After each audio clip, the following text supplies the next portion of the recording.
Good morning and welcome to the Committee on Rules, Privileges, and Elections. My name is Keith Powers. I'm the chair of this committee. Before we begin the hearing and the vote today, I'd like to introduce the council members of this committee who have joined us today. We're joined by our speaker, Adrian Adams, Councilmember Justin Brannan, Councilmember Selvina Brooks Powers, Councilmember Crystal Hudson, Councilmember Rafael Salamanca, Councilmember Parina Sanchez. Did I miss anybody? Okay. I'd also like to acknowledge the Rules Committee Council, Lance Pallavi, and the staff members of the Council's Investigative Unit, Chuck Davis, and investigators Alicia Vassell, Julius Caranda, and Ramses Buden.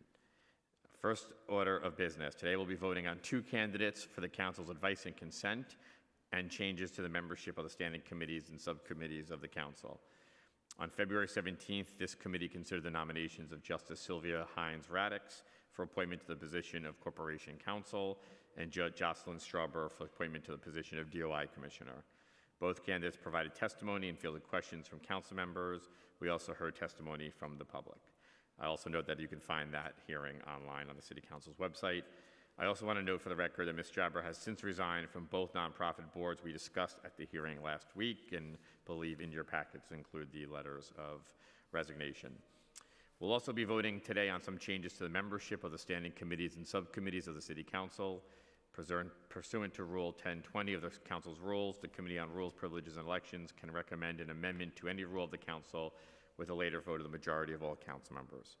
Today we're hearing a pre-considered resolution that would amend Rule 7A by changing the membership of certain standing committees and subcommittees of the Council. This rule change requires a majority vote of all members of this committee pursuant to Rules 7A, 7.7a, and majority of all council members pursuant to Rules 7A and 1020. Please refer to the resolution for the full list of committee assignment changes. You all should have a sheet sitting in front of you.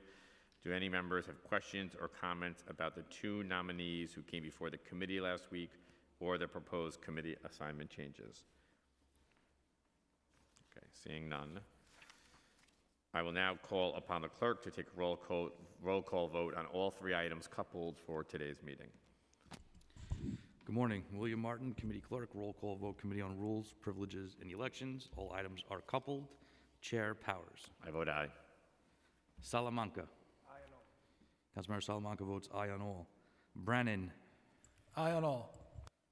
Brooks Powers. Aye on all. Hudson. Aye on all. Sanchez. Aye on all. Speaker Adams. I vote aye on all. By a vote of 7 in the affirmative, 0 in the negative, and no abstentions, all 3 items have been adopted by the committee. Thank you. I believe we're leaving open the vote for Councilmember Brewer, who's on her way. So we'll leave it open.